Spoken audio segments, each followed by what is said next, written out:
League is predominantly a team-based game. However, for many players, the really highest level that you can compete in it is either by queuing by yourself or queuing with one other person. So Clash was supposed to be a kind of like tournament or team play mode for League. There was a scheduled time, then you would get together with your friends and play League of Legends as a group of 5. But on day of launch, Clash didn't launch as planned.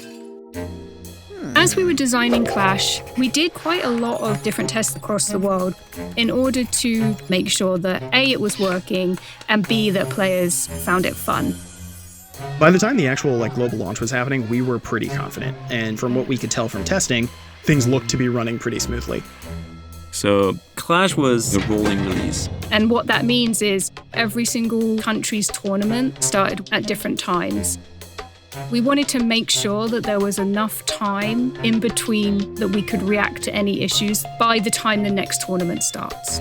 And we started the first Clash tournament in the Philippines.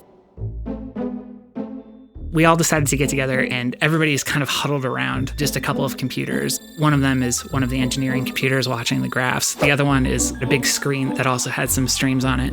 And we see one streamer get into Champion Select, and we're like, okay, this feels pretty good. And we see another streamer get into Champion Select, and now we're starting to get excited. And then you get to the end of Champion Select when you would transition to the loading screen, and nothing happens. You're just staring at the League client. You can't click on anything. You can't really exit. Then we start watching the graphs of what's happening with League, and we start seeing games are not starting. And as that graph starts to grow, we know that we're escalating towards a problem. So at that point, all the engineers started trying to figure out what the problem was. We weren't sure if this was just Philippines or if this was something with Clash. So we went ahead with Oceania, and we saw issues again. And Japan was coming up quite close, so we decided to go ahead with Japan, and this was going to be our go, no-go point. If Japan went well, we would continue as a go, and if Japan had any issues, we would stop the launch of Clash at that point. The tournament in Japan started, and everything went perfectly. So we started to work on the remaining Southeast Asian countries, and in some of those countries, we started to see the same problems. So we understood generally that the problems were coming about due to load.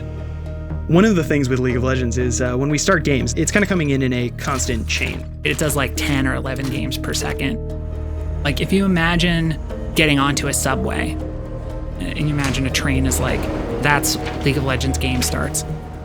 And the turnstile sort of checks people's tickets. It verifies who they are.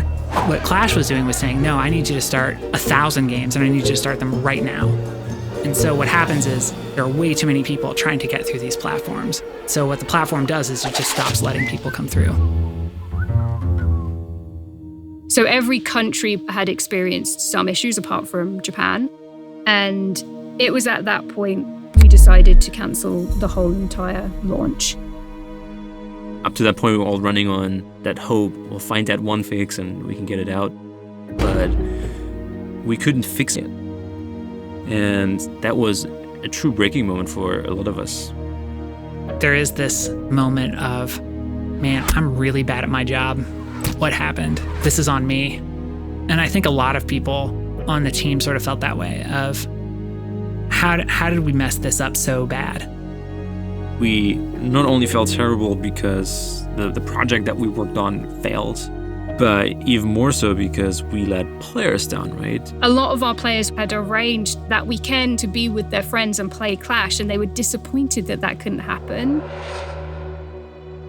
But we realized, as vocal and critical as our community can be, we definitely heard a lot of encouraging words from our players around the world. They post to social media about the great time that they had in the previous tests, for example. Hey, this went pretty bad. You guys should fix it because this is how I want to play it. So I'll be back. Let me know when it works. That was kind of how we knew, in spite of all of the trouble that Clash was creating, it was definitely a product worth pursuing.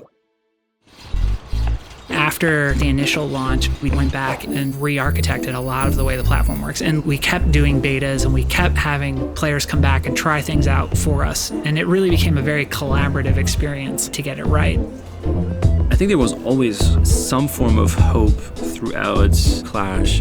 We definitely have seen that positive side of our community that really supported the development team on it and standing by us when sometimes things don't go as right.